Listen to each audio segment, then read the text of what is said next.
Canadá es uno de los países más ricos del mundo. La educación, la salud, el empleo, la seguridad y el cuidado del medio ambiente han sido aspectos importantes en su desarrollo como sociedad y los resultados saltan a la vista. Durante décadas, ha liderado los rankings de calidad de vida a nivel mundial junto a otras naciones europeas. Y aunque proyecta la imagen de un país modélico y sus índices de criminalidad son bajísimos, existen algunos desconcertantes episodios de violencia que, si bien no son numerosos, han causado un tremendo impacto en su comunidad. Tiroteos masivos, crímenes que han alcanzado notoriedad a nivel internacional e incluso la aparición de un puñado de asesinos en serie dejan de manifiesto que un país desarrollado como Canadá no está ajeno a este tipo de problemas. Además de Robert Pickton y Luca Rocco Magnotta, Paul Bernardo y Karla Homolka son posiblemente el mejor ejemplo de ello.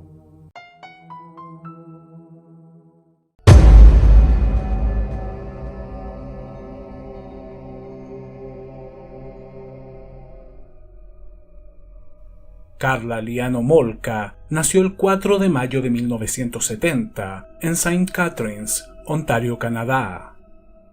Era la mayor de 3 hermanas y se crió en el seno de una familia cariñosa, trabajadora y unida. Por lo visto, tuvo una infancia bastante normal. Sacaba buenas calificaciones en la escuela, adoraba a los animales y era bastante popular. Algunos de sus ex compañeros de estudio la recordaban como una joven hermosa, inteligente y amable. Quizá lo único llamativo de su comportamiento fue cuando durante su adolescencia comenzó a vestir de negro y mostrar cierta fascinación por el esoterismo. Al igual que varias muchachas de su edad, comenzó a fijarse en los chicos de su escuela. Mantuvo varias relaciones amorosas, aunque éstas no duraron demasiado. Cuando cumplió 17 años, en 1987, se unió a una agrupación llamada el Club del Diamante. Este pequeño colectivo supuestamente preparaba a chicas jóvenes para conseguir maridos adinerados. Sin embargo, y tras terminar la escuela, comenzó a trabajar como asistente en una tienda de mascotas. Su sueño era el de convertirse en una veterinaria. Ese mismo año, y gracias a su empleo, asistió a una convención realizada en Toronto, en el Hotel Howard Johnson. Fue entonces que un atractivo joven de 23 años, llamado Paul Bernardo, comenzó a coquetear con ella en uno de los salones del recinto. En los registros del diario de vida de Homolka queda en evidencia que se enamoró de Bernardo prácticamente de inmediato. De hecho, tuvieron sexo esa misma noche, tan solo 1 hora después de conocerse. Volverían a verse al día siguiente, y Bernardo se mostró igual de apasionado. Resultaba indudable que entre ambos existía una gran afinidad, y comenzaron una relación. Durante los primeros meses, Bernardo la visitaba varias veces a la semana, viajando más de 130 kilómetros desde Scarborough, Toronto, hasta St. Catharines, en la región del Niágara. Le llevaba flores, chocolates y costosas joyas. A su vez, Karla no paraba de hablar de él con sus hermanas y le escribió cientos de cartas de amor. La familia Homolka estaba tan fascinada con Paul Bernardo como la misma chica. Era un joven guapo, inteligente, educado, extrovertido, de buena familia, estaba titulado de contador, tenía un buen empleo y un futuro promisorio. Por otro lado, las amistades de Karla estaban igualmente impresionadas con su nuevo novio. La veían tan feliz que resultaba difícil adivinar que la relación se estaba tornando tremendamente tóxica. Desde un comienzo, Bernardo se comportó como un sádico sexual. Varias de las chicas con las que se había involucrado anteriormente reconocieron que era machista, cruel y sumamente agresivo en la cama. Sin embargo, en Karla Homolka había encontrado a una joven sumisa que no solo soportaba sus humillaciones y malos tratos, sino que los alentaba.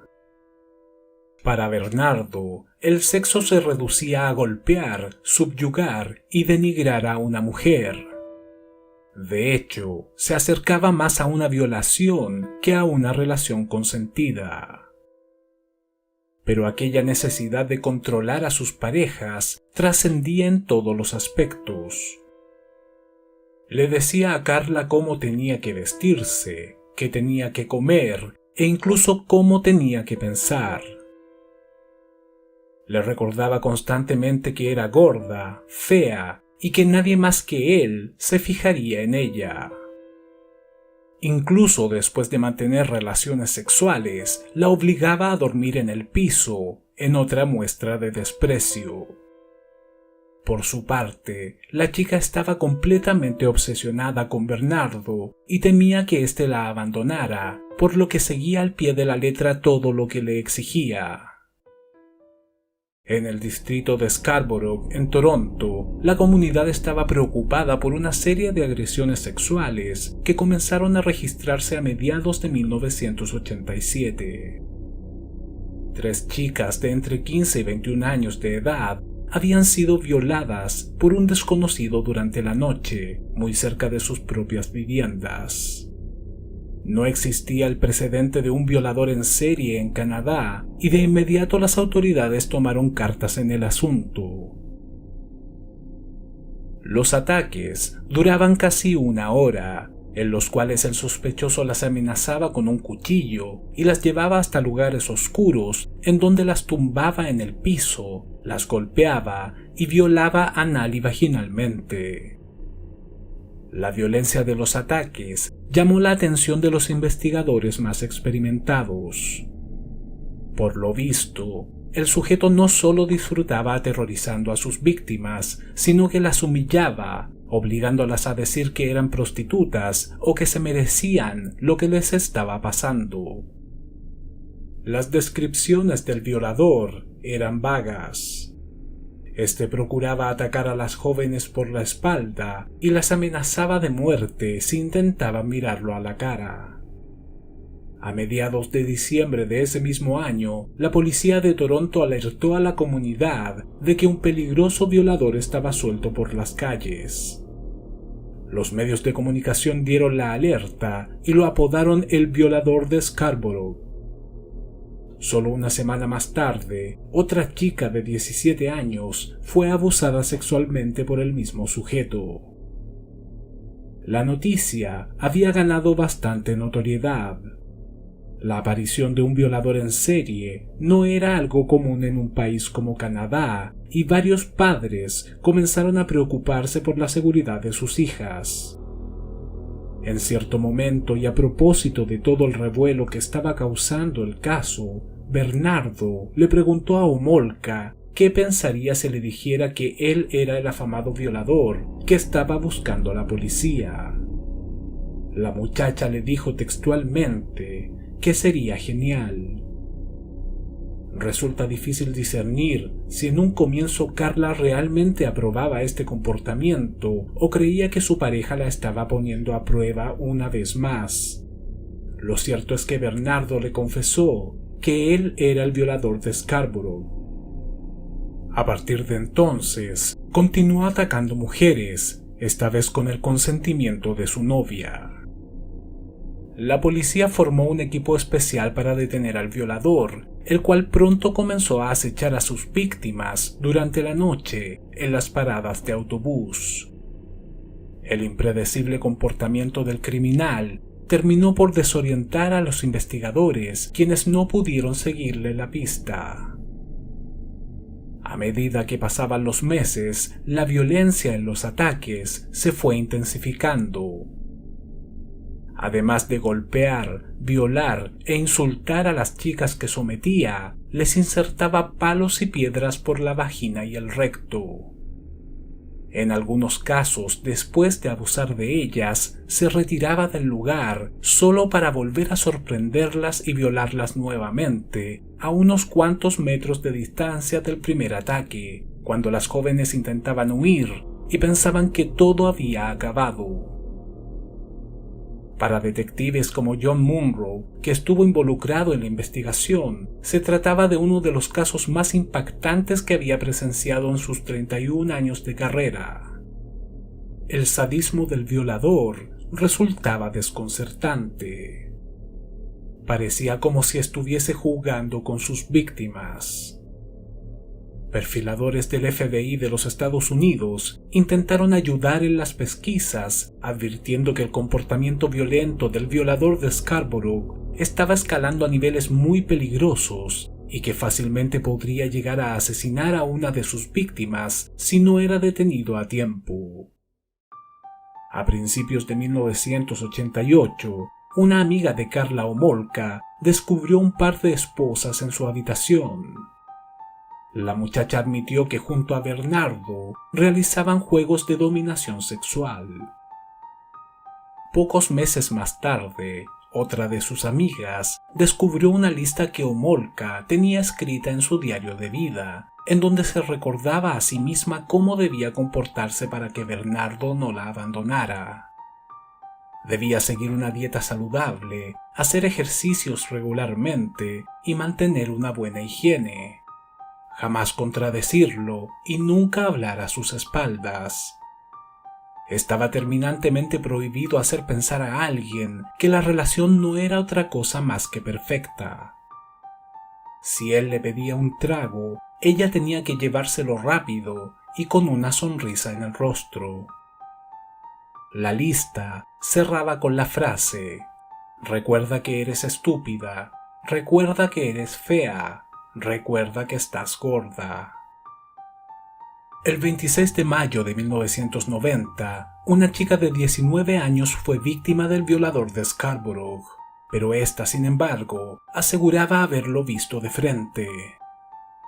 La descripción coincidía con las de otras mujeres que habían conseguido huir del atacante, y la policía decidió realizar un retrato robot que rápidamente se difundió en prensa y televisión. Se trataba de un sujeto joven, alto, rubio, musculoso, de ojos claros y penetrantes. Cuando la imagen salió a la luz a través de los medios de comunicación, los amigos de Paul Bernardo y Karla Homolka no pudieron evitar el bromear con el evidente parecido físico entre Bernardo y la imagen del supuesto violador de Scarborough. Paul Bernardo simplemente reía de buena gana y aceptaba que eran prácticamente idénticos. Pero por lo visto, la similitud entre Paul Bernardo y el retrato hablado no solo se prestó para bromas. Dos conocidos de la pareja acudieron por separado a la policía para manifestar sus sospechas. Bernardo no tuvo problemas en asistir a la comisaría para ser interrogado por el detective John Munro cuando le llegó una citación policial a su domicilio. El joven de 25 años se mostró sereno, amable y cooperador. No puso ninguna excusa a la hora de ceder muestras de cabello, saliva y sangre para los estudios de ADN en torno a la investigación, a pesar de que sabía perfectamente que podría haberse negado.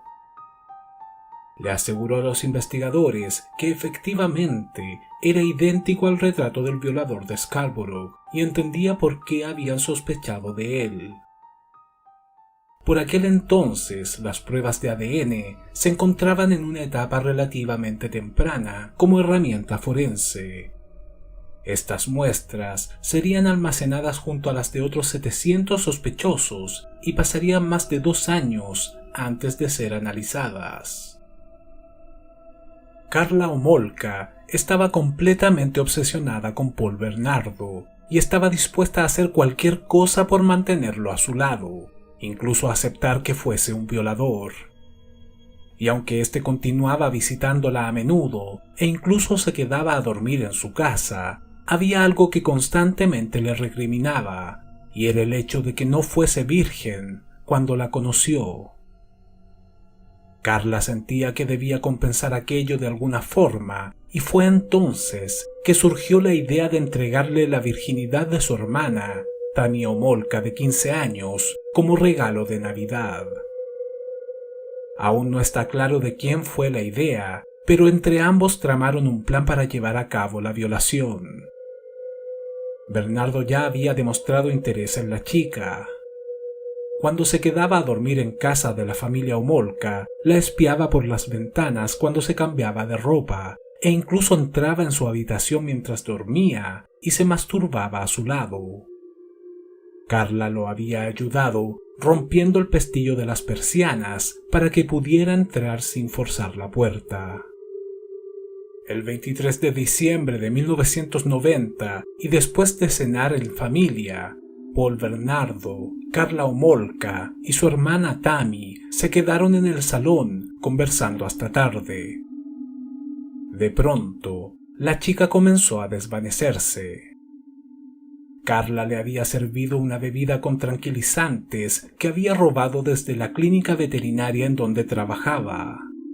Sus padres ya se habían ido a la cama cuando Tammy quedó inconsciente y fue llevada por la pareja hasta el sótano de la casa, en donde Paul Bernardo comenzó a violarla, mientras Carla le aplicaba un paño empapado en alotano en el rostro, un potente anestésico. Ambos registraron la violación y los momentos previos con una cámara de video. Sin embargo, en cierto momento, Tammy comenzó a vomitar y dejó de respirar, y aunque intentaron reanimarla, no lo consiguieron. Pasarían varios minutos antes de que decidieran llamar a una ambulancia. La adolescente fue llevada de urgencia hasta el hospital de St. Catharines, en donde finalmente falleció el 24 de diciembre. La versión oficial del deceso revelaba que se había ahogado con su propio vómito, el cual se habría producido por la ingesta de alcohol. En su rostro se podían ver varias lesiones que, según Carla y su novio, se produjeron cuando la arrastraron por el piso e intentaban reanimarla.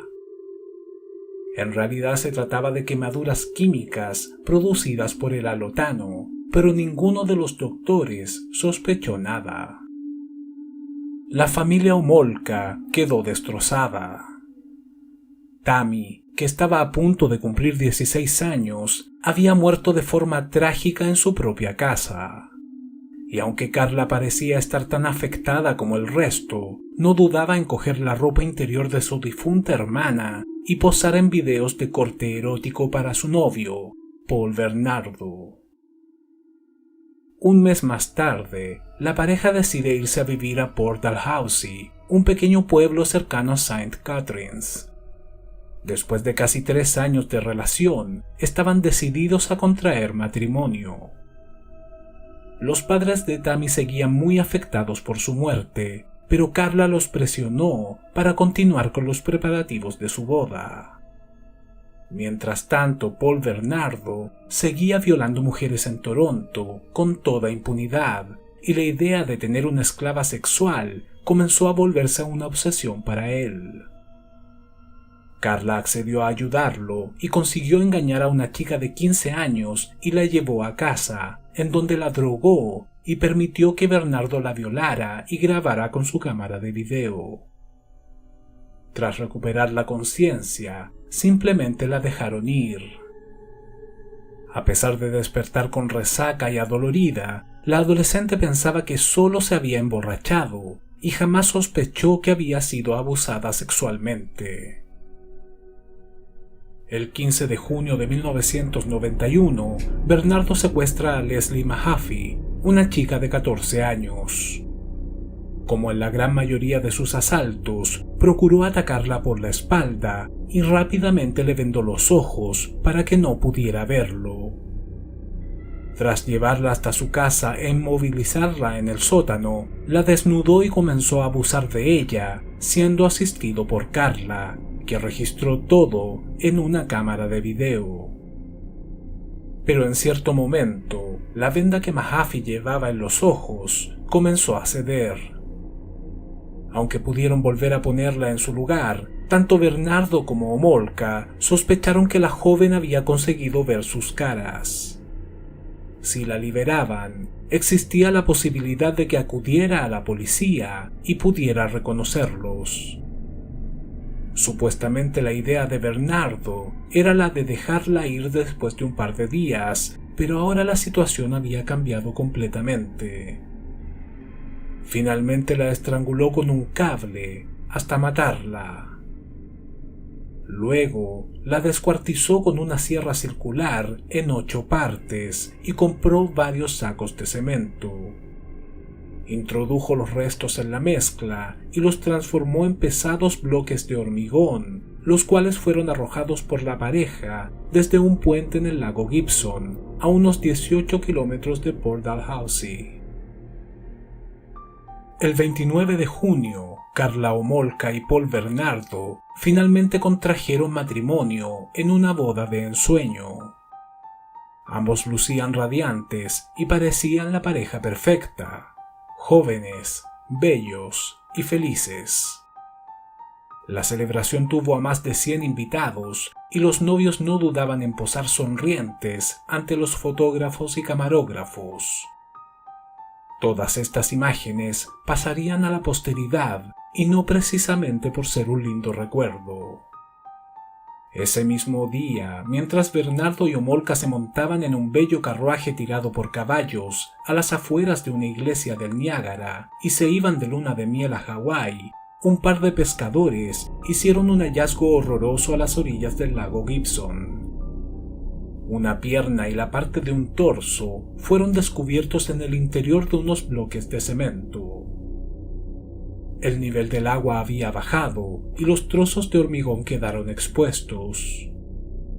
No estaban completamente sólidos y se partieron a la mitad, dejando a la vista los restos humanos que había en su interior. Las autoridades decidieron drenar el lago y pudieron recuperar el cuerpo desmembrado de una adolescente, la cual pudo ser identificada gracias a sus registros dentales y sus aparatos de ortodoncia. Leslie Mahaffey era una chica que tuvo una relación difícil con sus padres. Se había mudado a la casa de un amigo y su desaparición no fue advertida sino hasta que no dio señales de vida el día de su cumpleaños, el 5 de julio, una semana después de ser secuestrada por Paul Bernardo. Ahora, la policía tenía un cadáver descuartizado en 8 partes y ningún sospechoso. Y aunque solicitaron la ayuda del FBI, estos fueron incapaces de aportar a la investigación.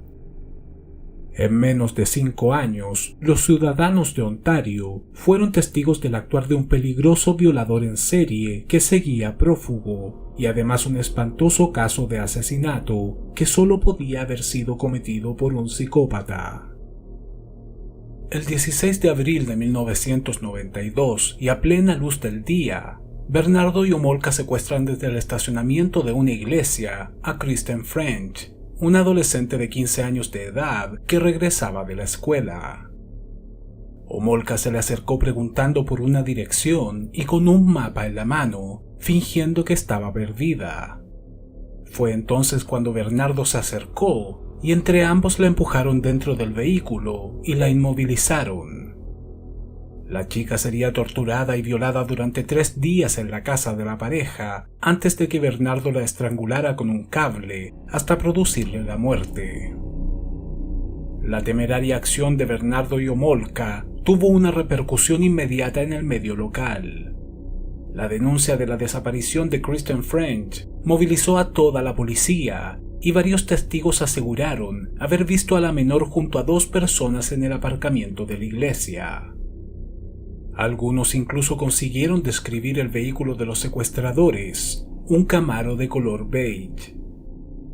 Se realizó una rueda de prensa encabezada por la policía y los padres de Kristen, además de una gran campaña comunicacional, pero todo fue en vano. Parte de la investigación se había centrado en el Camaro avistado por los testigos y 2 sospechosos fueron detenidos. Pero como suele ocurrir en muchos de estos casos, la percepción puede ser un tanto engañosa. El automóvil utilizado por Bernardo ese día era en realidad un Nissan dorado. 2 semanas más tarde, el 30 de abril, el cuerpo de Kristen es hallado en la mitad de una zanja en Burlington, muy cerca del cementerio en donde Leslie Mahaffey estaba enterrada. El cadáver presentaba varias lesiones, estaba desnudo, recién lavado y además le habían cortado el cabello. A pesar de no contar con pruebas, la policía ya estaba bastante segura que tanto Kristen French como Leslie Mahaffey habían sido víctimas de un mismo sujeto. No había similitudes en el modus operandi del asesino, pero sí en el método de estrangulación y el perfil de las víctimas. Crímenes de esta naturaleza eran algo muy extraño en Canadá por aquel entonces. La posibilidad de que ambos estuviesen vinculados era bastante alta, y los medios de comunicación comenzaron a especular que un asesino serial estaba suelto por las calles. El 23 de mayo, el cuerpo descompuesto de una joven de 14 años llamada Terry Anderson fue descubierto cuando Ontario Hydro abrió las compuertas de la estación generadora. Anderson había desaparecido 6 meses antes y el mismo equipo de trabajo involucrado en los casos de Mahaffey y French, denominado la Cinta Verde, le estuvieron haciendo seguimiento. Varios jóvenes de St. Catharines solían visitar la playa de Port Dalhousie durante la noche para realizar fiestas, beber alcohol o consumir drogas. Pero tras este último hallazgo, el miedo se intensificó y muy pocos se aventuraban a deambular por aquellos sectores. A pesar de que Karla Homolka hacía todo para satisfacer las perversiones de su marido, este no parecía tener límites. Organizaba orgías y obligaba a Karla a tener sexo con otras mujeres. Muchas de ellas eran drogadas y violadas por Bernardo. Sin embargo, con el pasar de los meses, la relación empezó a desmoronarse. Paul Bernardo se mostraba cada vez más agresivo con su esposa. La humillaba, atormentaba y golpeaba bajo cualquier pretexto. En cierta ocasión, una iguana, que era mascota de Karla, lo mordió, y este se enfureció tanto que decapitó al animal, lo asó y se lo comió. Los episodios de violencia fueron escalando progresivamente hasta que a finales de diciembre de 1992 y tras una discusión, Bernardo golpeó brutalmente a Homolka en el rostro con una linterna, sacándole un ojo de la órbita. Tuvo que ser derivada a urgencias, en donde además se le detectó una costilla rota. Días más tarde y presionada por su familia, finalmente Karla realizó una denuncia contra su marido por violencia intrafamiliar. Prácticamente al mismo tiempo, las muestras de ADN tomadas a Bernardo más de 2 años antes estaban siendo analizadas junto con las de otros 150 individuos en el caso del violador de Scarborough. Los restos de semen hallados en las víctimas coincidían con el ADN de Paul Bernardo, justamente el mismo sujeto que ahora estaba siendo acusado de haber golpeado salvajemente a su esposa. Las autoridades decidieron interrogar a Homolka y descubrieron que tenía un reloj de Mickey Mouse en su muñeca exactamente igual al que llevaba Kristen French el día de su desaparición. Aquello los dejó atónitos. La posibilidad de que Paul Bernardo no solo fuese el violador de Scarborough, sino también el asesino de Leslie Mahaffey, Kristen French y Terry Anderson los tomó por sorpresa. Cuando le informaron a Homolka que su esposo ya había sido identificado como el violador de Scarborough, ésta se dio cuenta que no tenía más opción que colaborar con la policía y confesar los terribles crímenes que cometió junto a Bernardo, no sin antes solicitar la asesoría de un abogado. Paul Bernardo sería detenido el 17 de febrero, acusado de más de 40 agresiones sexuales en la zona de Scarborough y St. Catharines, además del secuestro, violación y asesinato de Leslie Mahaffey y Kristen French. También se investigaría la participación de la pareja en la muerte supuestamente accidental de la hermana de Karla, Tammy Homolka. Con respecto al crimen de Terry Anderson, resultó imposible recolectar las pruebas necesarias para levantar los cargos correspondientes. Paul Bernardo era un joven profesional carismático, alegre, atractivo y bastante inteligente. Nadie de su entorno podía imaginar que tenía una doble vida como violador y asesino. Por su parte, Karla Homolka tenía una reputación intachable. Venía de una familia muy querida por la comunidad, era bella, alegre y simpática. No parecía tener motivos para haberse visto envuelta en el secuestro, la violación y el asesinato de jóvenes adolescentes. El caso resultó tremendamente vergonzoso para las autoridades.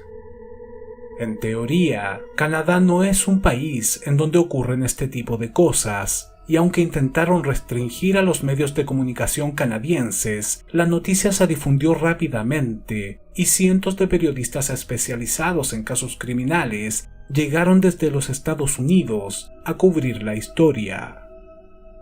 Ellos mismos fueron quienes los bautizaron como los Ken y Barbie asesinos, un apodo que resultaría tan macabramente certero como amarillista. A medida que pasaban los días, horrendos detalles salían a la luz. La policía encontró una cinta de video en casa de la pareja, en donde se podía ver cómo abusaban y torturaban a una de sus víctimas. También un recorte de prensa sobre la violación de una adolescente ocurrida en Hawái, justamente cuando se encontraban allí de luna de miel. Aunque todo indicaba que Bernardo y Homolka podían estar involucrados, los costos de extradición impidieron avanzar en la resolución del caso. El proceso amenazaba con convertirse en uno de los más extensos y costosos de la historia de Canadá, por lo que el abogado de Karla Homolka propuso un trato con la fiscalía para acortar los plazos de la investigación. Su defendida se declararía culpable de todos los cargos y testificaría en contra de Paul Bernardo a cambio de una sentencia reducida que sería estipulada en 12 años de cárcel. Para los fiscales, Homolka era claramente responsable de todos los cargos, pero también víctima de su marido, un psicópata cruel, manipulador y violento que casi le había hecho explotar los ojos a golpes. Si con su ayuda podían encerrar de por vida a Paul Bernardo en una prisión, correrían el riesgo, porque si bien no había dudas de que efectivamente era el violador de Scarborough, la evidencia física en los casos de asesinato de Leslie Mahaffey y Kristen French era más bien escasa. Finalmente se llegó a un acuerdo y Homolka ayudaría a la fiscalía. Esta cumplió con su parte del trato. Inculpó de todos los crímenes a Bernardo y reconoció su participación en ellos, aunque aseguró ser una cómplice involuntaria y que lo ayudaba por miedo a que le hiciera daño o incluso la asesinara. La cinta de video hallada en la casa del matrimonio corroboraba el hecho de que a pesar de que Karla asistía a su marido durante las sesiones de tortura y violación, solo participaba si éste se lo ordenaba. Paul Kenneth Bernardo nació el 27 de agosto de 1964 en Scarborough, Ontario, Canadá. Era el tercer hijo del matrimonio entre Marilyn y Kenneth Bernardo, quienes a pesar de contar con una situación económica acomodada, eran una familia bastante disfuncional. Kenneth era un sujeto maltratador y distante con sus hijos.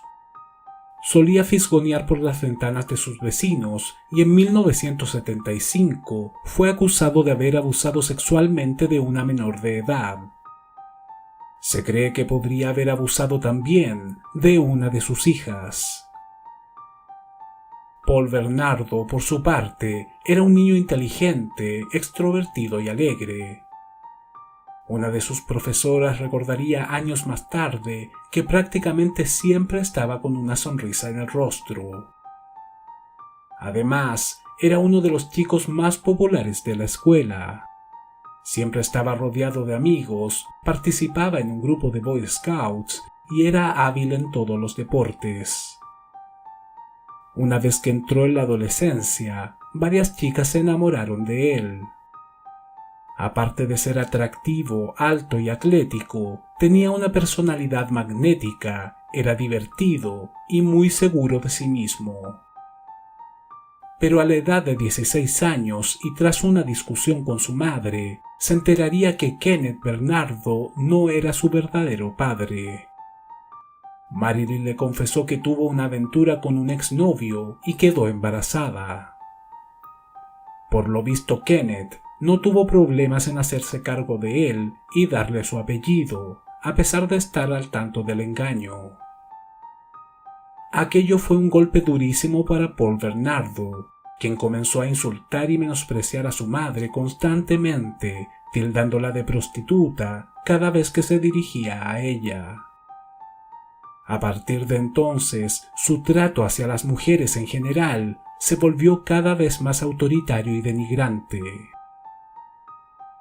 Mantuvo varias relaciones amorosas, pero sus parejas terminaban por abandonarlo, amedrentadas por su temperamento violento, las humillaciones y los abusos. Los rasgos psicopáticos más incipientes de Bernardo quedarían en evidencia durante su juventud, en la cual enfocó todos sus esfuerzos para construir una imagen atractiva en torno a sí mismo. Deseaba conquistar mujeres dóciles y controlarlas para que hicieran lo que él quisiera. Hacía pesas y cultivaba su físico. Su habitación estaba rodeada de frases motivacionales para llegar al éxito. Compraba libros y cintas de expertos en superación personal y las claves para convertirse en alguien rico y famoso. Comenzó a estudiar contabilidad en la Universidad de Toronto, en donde nuevamente consiguió varias conquistas que no duraron demasiado. Sus demandas sexuales solían ser tan extremadamente degradantes que tras un par de semanas muchas de estas chicas huían despavoridas del lado de Bernardo.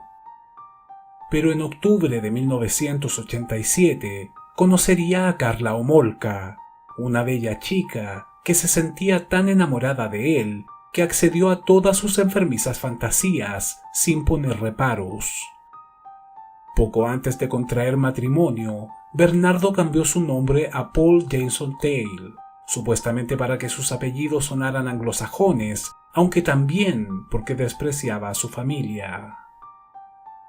El 15 de junio de 1995, Karla Homolka se presentó ante los tribunales para testificar en contra de Paul Bernardo, de quien se había divorciado en 1994. Aseguró que él era el autor intelectual de todos los crímenes y que ella simplemente era una cómplice que actuaba bajo amenaza.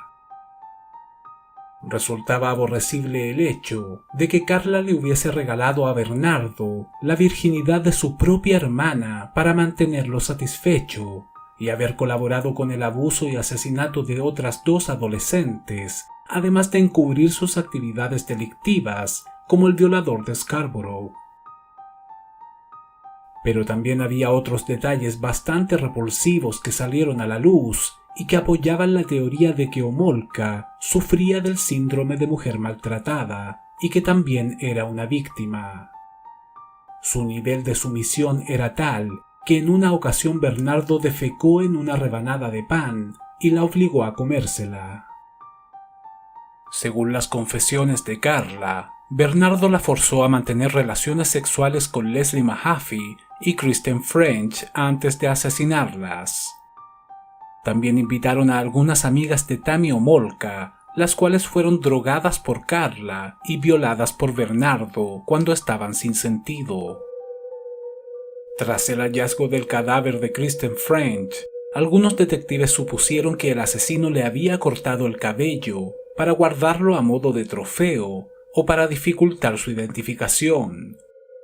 Pero la autopsia reveló que Kristen tenía varias bolas de pelo en el estómago.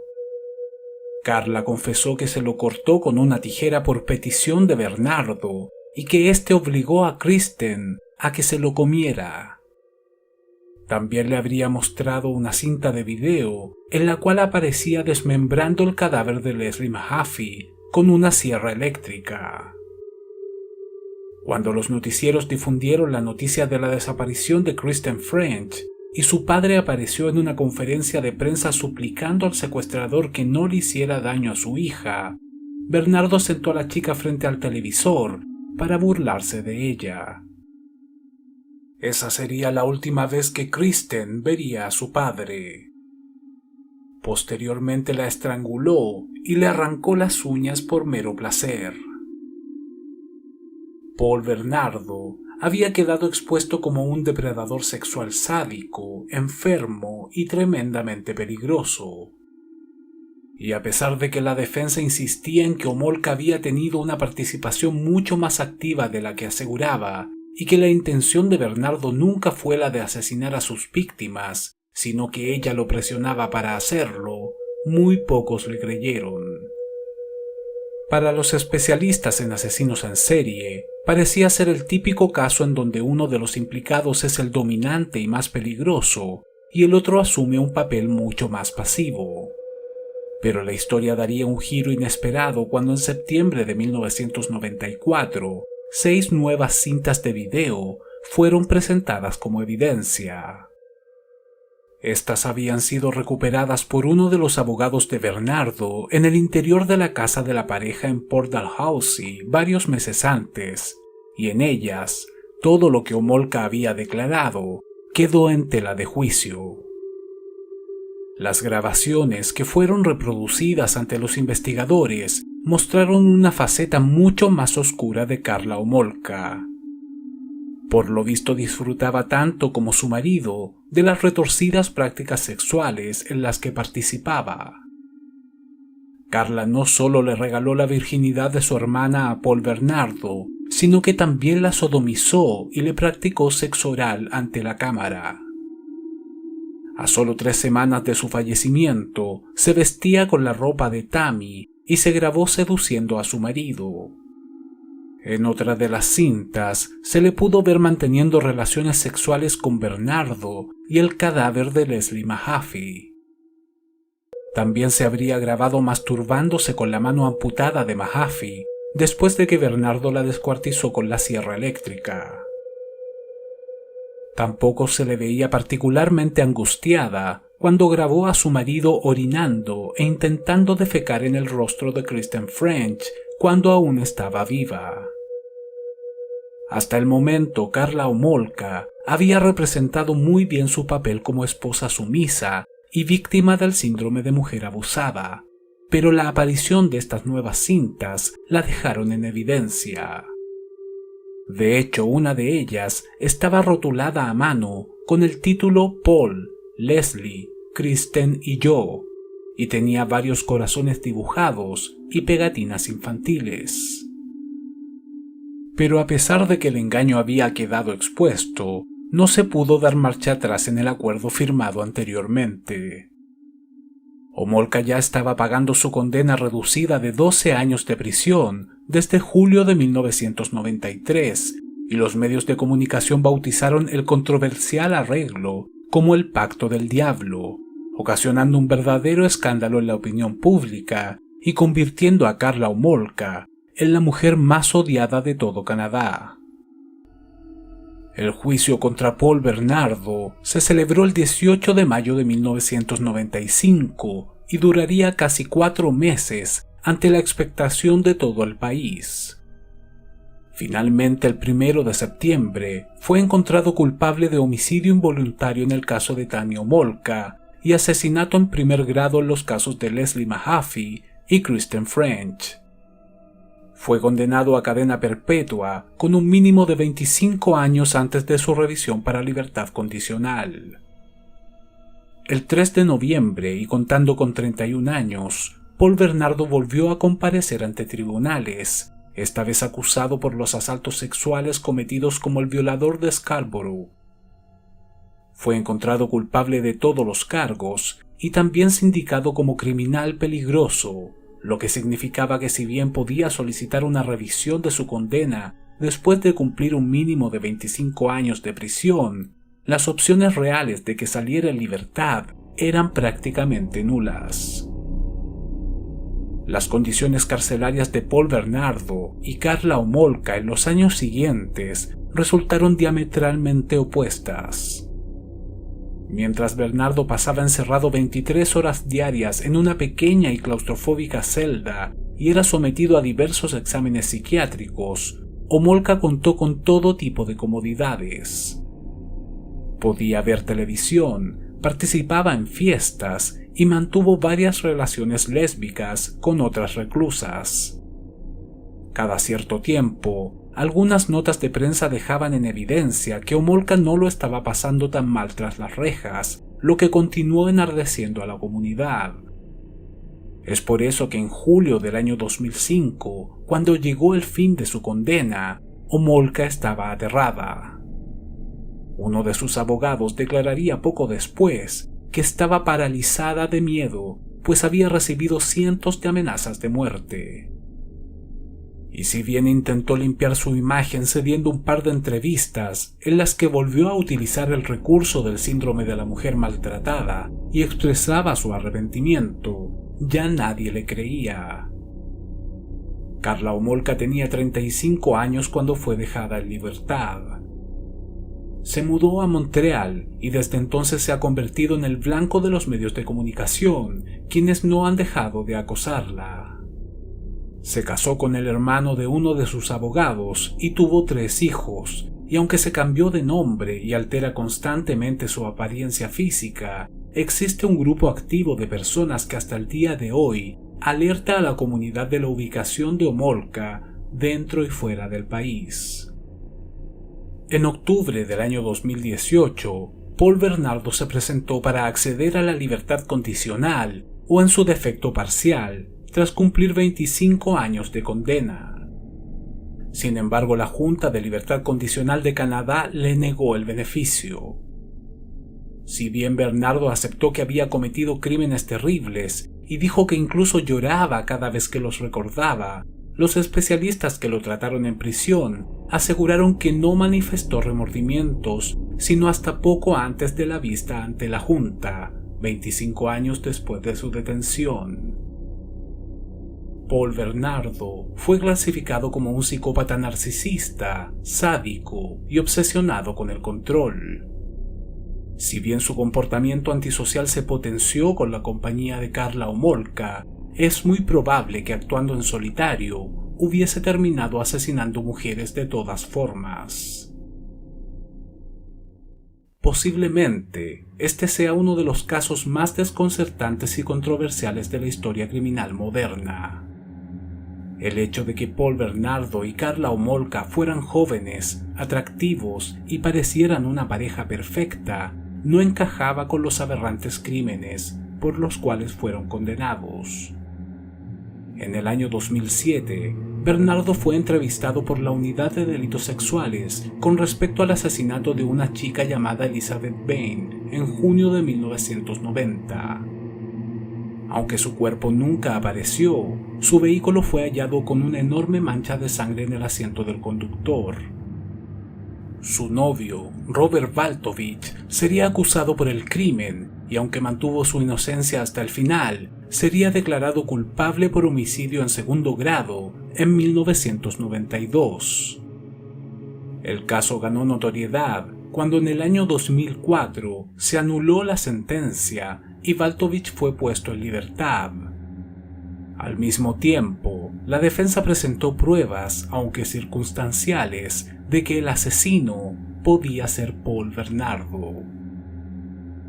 En la entrevista relacionada al caso de Elizabeth Bain, Bernardo se mostró esquivo y manipulador como siempre. Se limitó a quejarse por el hecho de ser tachado como un loco enfermo y mentiroso, y que no se sometiera a Homolka al detector de mentiras para corroborar su verdadera responsabilidad en los asesinatos. Aunque uno de los detectives intentaba encauzar el interrogatorio, resultaba inútil. Era evidente que Bernardo no quería hablar sobre Elizabeth Vane. A día de hoy, se desconoce el total de víctimas fatales de los Ken y Barbie asesinos. Algunos investigadores creen que podrían estar involucrados en otros 9 asesinatos. Y mientras Bernardo sigue encerrado en una celda, Homolka camina por la calle como una mujer libre. Esta última fotografía fue encontrada en el interior del ataúd de Tammy Homolka en 1993, cuando las autoridades decidieron exhumar su cadáver y realizar una autopsia, después de que se descubriera que Paul Bernardo y Karla Homolka estaban involucrados en su muerte. La pareja la había dejado allí dentro el día de su funeral, en un acto tan cruel como despreciable.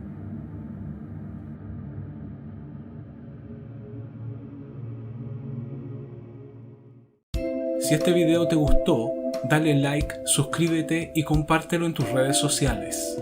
Esto me ayudaría mucho para seguir subiendo este tipo de contenido. Recuerda hacer clic en la campanita para recibir un mensaje cada vez que suba un nuevo video. En la descripción te dejo el link a mi blog sobre criminología y también el link para comprar mi libro Monstruos Humanos, un tomo de 430 páginas en donde ahondo en el tema de los asesinos seriales. Mi nombre es Álvaro y este es el canal del crimen.